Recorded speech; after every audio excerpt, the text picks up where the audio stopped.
जय हिंद दोस्तों, बहुत बहुत स्वागत है हमारी इस इन्फॉर्मेटिव वीडियो के अंदर। दोस्तों, अगर आपका पैन कार्ड बना हुआ है, कहीं पर भी कोई ट्रांजैक्शन करते हैं, इनकम कमाते हैं, खर्चा करते हैं, इन्वेस्टमेंट करते हैं और अपना पैन कार्ड दे देते हैं, तो आपको पता होगा इनकम टैक्स डिपार्टमेंट को सारी की सारी सूचना चली जाती है, जो कि आपके form AIS annual information statement, TIS यानी कि टैक्स पेयर इन्फॉर्मेशन समरी में शो हो जाती है। हालांकि अगर आपकी पूरे साल के अंदर 5 तरह की इनकम होती है, सैलरी की इनकम, रेंट की इनकम, कैपिटल गेन, बिजनेस की इनकम और अदर सोर्स की इनकम, इनको मिलाकर के 3 लाख से ज्यादा चली जाती है, तभी आपको ITR भरना जरूरी है। लेकिन अगर आपका पैन कार्ड बना हुआ है, ITR भरें या ना भरें, आपको एक काम करना जरूरी है, जो कि आपका AIS और TIS चेक करना है। दोस्तों, आपको एक सर्टेन लिमिट से ज्यादा इनकम कहीं पर मिलती है, मान लीजिए FD का ब्याज 50,000 से ज्यादा, डिविडेंड 10,000 से ज्यादा, और भी बहुत तरह की TDS की लिस्ट होती है, जिसके ऊपर हमने डिटेल में वीडियो बना रखी है, उसको भी आप देख सकते हैं, लेटेस्ट TDS के रेट्स। तो अगर आपका TDS कट गया है तो भी आपको फॉर्म 26AS एक बार चेक करना है। तो आज हम आपको इस वीडियो के माध्यम से AIS, TIS और फॉर्म 26AS कैसे चेक करना है, ताकि वहां पर कोई ट्रांजैक्शंस बोल रही हो तो उसको आप टाइम से देख लें और आप अपनी ITR भर दें, ताकि इन फ्यूचर में सेक्शन 148, सेक्शन 133 या किसी भी तरह का कोई नोटिस आपको इनकम टैक्स की तरफ से ना आए। तो दोस्तों, देर ना करते हुए सीधे ही इनकम टैक्स के पोर्टल पर लेकर के चलते हैं, जहां पर आपको AIS, TIS और फॉर्म 26AS कैसे देखना है सीख लेते हैं। फिर भी आपको हमसे पूछना है कि सर मेरे AS, TS में तो ये डाटा बोल रहा है, मुझे ITR भरनी चाहिए नहीं, वो हमें कमेंट करके पूछे, हम उसका रिप्लाई देने की कोशिश करेंगे। किसी भी तरह की प्रोफेशनल सर्विसेज आपको चाहिए हो तो दिए गए नंबर पर कॉल, मैसेज, व्हाट्सएप कर सकते हैं। तो सीधा ही इनकम टैक्स के पोर्टल पर आपको लेकर के चलते हैं और AIS, TIS और फॉर्म 26AS कैसे देखना है, कैसे चेक करना है, जान लेते हैं। तो दोस्तों, आप ITR भरें या ना भरें, एक बार आपको अपने इनकम टैक्स पोर्टल पर जरूर आना है और वहां पर आकर के जो एक इंपॉर्टेंट काम करना है वो हम आपको बताने वाले हैं। आपको incometax.gov.in पर आ जाना है। अगर आपका पैन कार्ड बना हुआ है दोस्तों, तो आप यहां पर आकर के अपने आप को रजिस्टर कर लें, अगर पहली बार इस पोर्टल पर आए हैं तो। अदरवाइज आपको यहाँ पे लॉगिन बटन पर क्लिक कर देना है। जैसे ही आप यहाँ लॉगिन बटन पर आएंगे, आपसे आपकी यूजर ID पूछी जाएगी। ये यूजर ID आपका अपना पैन नंबर भी हो सकता है और पैन आधार से जुड़ा है तो आधार नंबर भी हो सकता है। यूजर ID डालने के बाद नीचे कंटिन्यू बटन दिया जा रहा है, उसके ऊपर आपको यहाँ पे सिंपली क्लिक कर देना है। जैसे ही हम क्लिक करेंगे, अब आपको इस चेकबॉक्स पे क्लिक करना है और आपका प्यारा सा सुंदर सा पासवर्ड यहाँ डाल देना है। याद नहीं है तो फॉरगेट पासवर्ड के बटन पर क्लिक करके आधार OTP की सहायता से आप अपना नया पासवर्ड बना सकते हैं। तो हमने दोस्तों हमारा यहाँ पे पासवर्ड डाल करके कंटिन्यू बटन पर क्लिक कर दिया है, तो हमारा इनकम टैक्स का पोर्टल खुल जाने वाला है। इस तरह का पोर्टल आपका दिखाई देगा। आपको यहाँ पर डायरेक्ट ही होम पेज पर आएंगे या होम पेज पर आने से पहले ही ITR भरने के लिए बोलेंगे,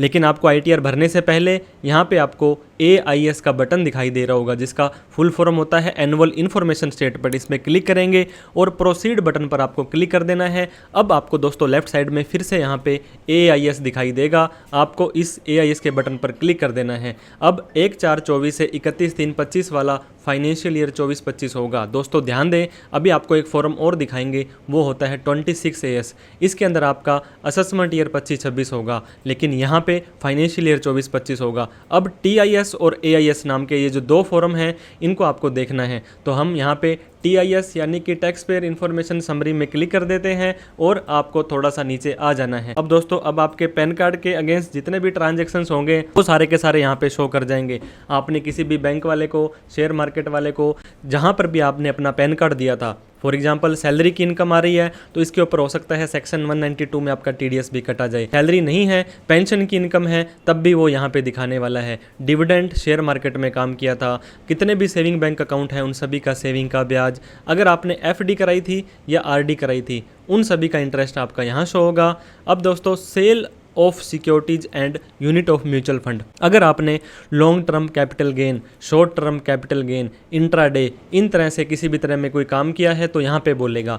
लेकिन आज की तारीख में फ्यूचर एंड ऑप्शन F&O यहाँ पर शो नहीं होते हैं, तो मेक श्योर करें आपको उस चीज़ से अपने को ITR में दिखाना है। अब दोस्तों, बिजनेस रिसीट आती है, हो सकता है ये सेक्शन 194C के अंदर आए, H के अंदर आए, J के अंदर आए, JB के अंदर आए, तो उस हिसाब से आपको ITR में दिखानी है। परचेज ऑफ टाइम डिपॉजिट, अगर आपने कोई FD कराई और उसकी अमाउंट 10 लाख रुपए से ज़्यादा थी तो आपकी वो यहाँ पे शो कर जाएगा। अब दोस्तों purchase of securities and unit of mutual fund ये आपके यहाँ पे शो कर जाएंगे। इसके ऊपर हमने ऑलरेडी डिटेल में वीडियो बना रखी है कि कौन कौन सी इनकम कहाँ कहाँ पे दिखाएं, लेकिन आपको अपनी ITR के अंदर ये जरूर दिखाना है। और ITR के फॉर्म होते हैं दोस्तों 1, 2, 3, 4। आपको अपनी इनकम के हिसाब से करेक्ट ITR का फॉर्म सेलेक्ट करना है, अदरवाइज 139(9) का नोटिस आपको आ जाएगा और आपकी ITR डिफेक्टिव हो सकती है। आपका ये माना जाएगा कि 15 दिनों में रिप्लाई नहीं देते हो तो आपने अपनी ITR भरी ही नहीं है। तो ये हो गया आपका दोस्तों, मैंने आपको बताया ये आपका TIS हो गया। और AIS देखना चाहते हैं तो यहाँ पे एनुअल इन्फॉर्मेशन स्टेटमेंट फिर से आपको दिया जाएगा, जिसके ऊपर आपको क्लिक कर देना है। तो आपका AIS के अंदर यहाँ पे आएंगे ये TDS और TCS की इन्फॉर्मेशन, जिन्होंने आपका TDS काटा।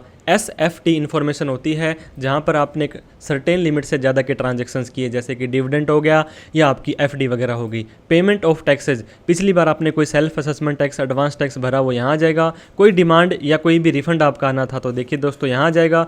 अदर इन्फॉर्मेशन में भी आपको ये देख सकते हैं, जो भी इनकम आ रही है वो सारी की सारी आ जाएगी। तो AIS और TIS को देख लें, फिर से इनकम टैक्स के पोर्टल पर आपको आ जाना है। दोस्तों यहाँ पे आपको ई फाइल का ऑप्शन दिखाई दे रहा होगा, ई फाइल पर क्लिक करना है। इसके बाद में आपको इनकम टैक्स रिटर्न का ऑप्शन दिखाई दे रहा होगा, इसके ऊपर आपको क्लिक करना है। अब आपको यहाँ पे व्यू फॉर्म 26A दिखाई दे रहा होगा, इस पर भी आपको क्लिक कर देना है। अब आपको ये कन्फर्म बटन पर क्लिक करना है, एक नए पेज पर आपको ये लेकर के आ जाएगा। यहाँ पर आई एग्री करके प्रोसीड पर क्लिक कर देना है। अब आपको ये view tax credit form 26A, जिसको आजकल एनुअल टैक्स स्टेटमेंट भी बोलते हैं, उस पर क्लिक कर देना है। तो दोस्तों यहाँ पे असेसमेंट ईयर मैंने आपको बताया था 25-26 लेना है, HTML करना है और व्यू डाउनलोड के ऊपर आपको क्लिक कर देना है। जैसे ही दोस्तों यहाँ पे नीचे आएंगे तो आप ये देख सकते हैं पार्ट फर्स्ट है और पार्ट सेकंड है।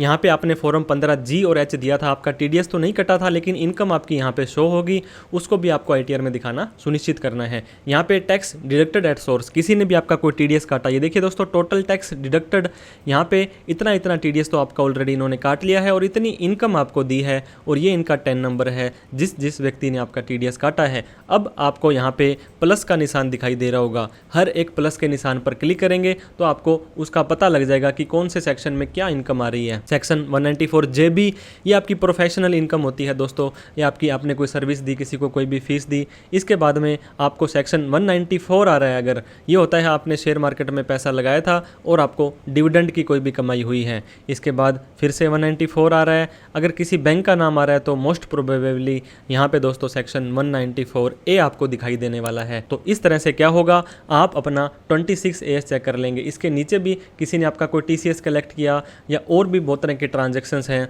वो शो हो जाएंगे। तो दोस्तों आप अपना AIS, TIS और फॉर्म 26A से अपनी सारी की सारी इनकम को क्रॉस वेरीफाई जरूर करें। ITR 1, 2, 3, 4 आपकी इनकम के हिसाब से भरें, गलत भरेंगे तो डिफेक्टिव हो सकता है, नोटिस आ सकता है, आपका कोई भी रिफंड आना था वो रुक सकता है। फिर भी कोई डाउट क्वेरी क्वेश्चन है कि कौन सी इनकम कहाँ दिखानी है, आपको कुछ समझ नहीं आ रहा है तो आप हमें कमेंट करके पूछ सकते हैं। कोई प्रोफेशनल हेल्प आपको चाहिए तो आप हमारे दिए गए नंबर पर कॉल, मैसेज और व्हाट्सअप भी कर सकते हैं। तो थैंक यू सो मच दोस्तों, आपने अपनी ITR को भरने से पहले AIS, TIS और 26A जरूर चेक करना है। Thank you so much. जय हिंद, जय भारत।